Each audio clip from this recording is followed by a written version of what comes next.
Hey guys, it's Jeff from Lost in Vegetation. So today I'm going to share with you guys 5 tips on how to save money for travel. If you're struggling to save money and you just really want to get out there and just travel the world and see it, then these are going to be some really great tips for you to be able to utilize and apply to your own life and make it happen for yourself. So these are going to be tips that I'm using as well because I'm about to start saving money to be able to travel at the end of this year, maybe at the beginning of next year. We'll see how it all pans out. And they're just really great tips. I've used them in the past to be able to travel, and I'm going to use them again because they're just really awesome tips. So let's get started. So the first tip is to cut down on your luxury expenses.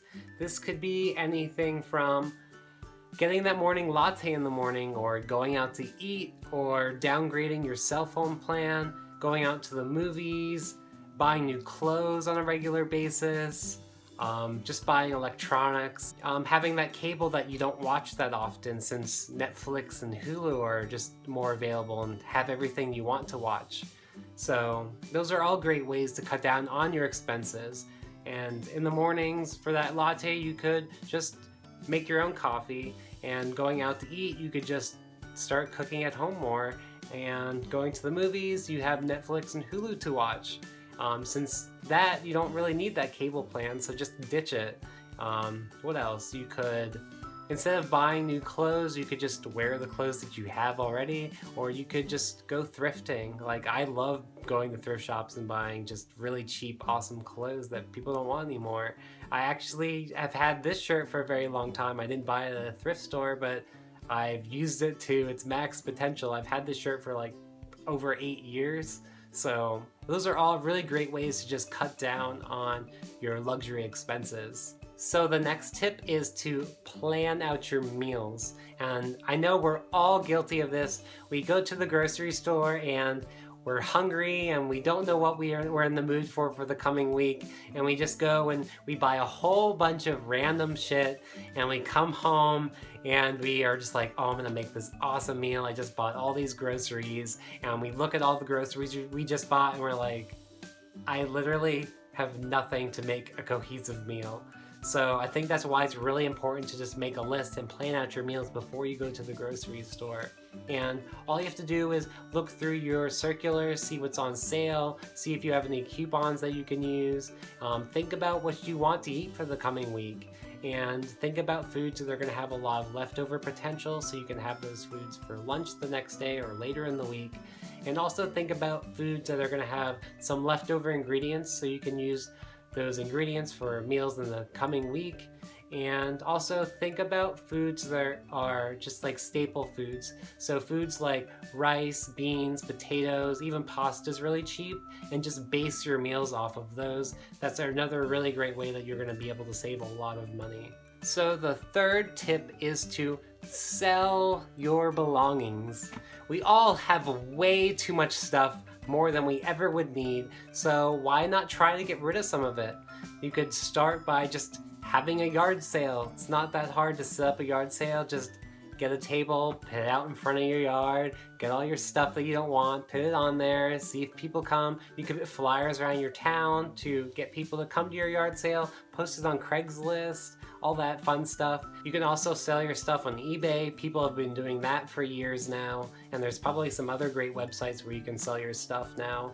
And now you can actually sell stuff through apps. I've used an app that's called Mercari, and all you pretty much do is take a picture of the item and you just type in some details, and you just wait for someone to bite and buy it. And all you do is ship it to them, and then you get paid. So you can pretty much use that money in the app to buy other stuff, or you can get it deposited into your bank account, so it can just go right towards saving for travel. So the next tip is actually a really important one, and I think it's something that people don't exactly even think about, but it's avoid stress or mindless shopping.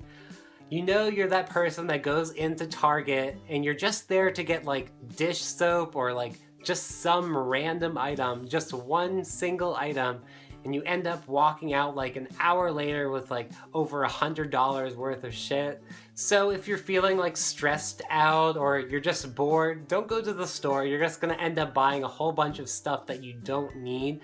If you're feeling stressed out, go exercise, go for a run, go bike riding, go meditate, just go out and be in nature, just stay home, watch some TV, have some friends come over, go hang out with some friends. Just stay away from the store, because you know if you go in there, you're gonna end up buying something that you really don't need. So the final tip is to use a money-saving app or technique. So there's a lot of just money-saving apps out there, and I use one called Capital. It's pretty much where it links to your bank account, and you can set up goals. So say you have like a beach trip, and you set the goal amount to like $800, and then you set the like conditions of this money saving goal, and it's to save round up to every like $3. So every time you make a purchase, it's linked to your bank account, so every time you make a purchase it will round to the nearest $3, and that money just gets saved in the Capital app until you want it, and then it can just get transferred right back into your bank account, and you can put it right into your savings. And it's a really great way to just mindlessly save money. And some other techniques that I do, I also work a job where I make tips. So every time I make tips at my job, I take that money and I directly put it into the bank. Like, I don't use it on anything else. I just go right to the bank after work and I put it right into my savings account. And it's a really great way to just mindlessly like save money as well, because you don't really have that money for that long of a period of time, and just goes right into the bank and you don't even have to think about it. There's also other really great techniques that I've seen before done, where you just have a jar in your house, and every time you come home you put $5 in it, or every time you do something you put $5 in it, or whatever amount you want to. Every time you have change, you throw change in it. That's really easy way to just save a little bit of money, and that money really adds up. A whole jar could be like close to $100 depending on how big your jar is. So I hope you guys found this video helpful, and you can take all of these tips and apply them to your own life and make travel happen for you. And if you guys have any more tips, leave them down below. I'd really love to hear them. Maybe there's some I haven't heard before and I'd really love to apply them to my life. So if you guys enjoyed this video, give it a thumbs up, and don't forget to subscribe here at Lost in Vegetation to keep up with me, Jeff, and I will see you guys in the next video. Bye!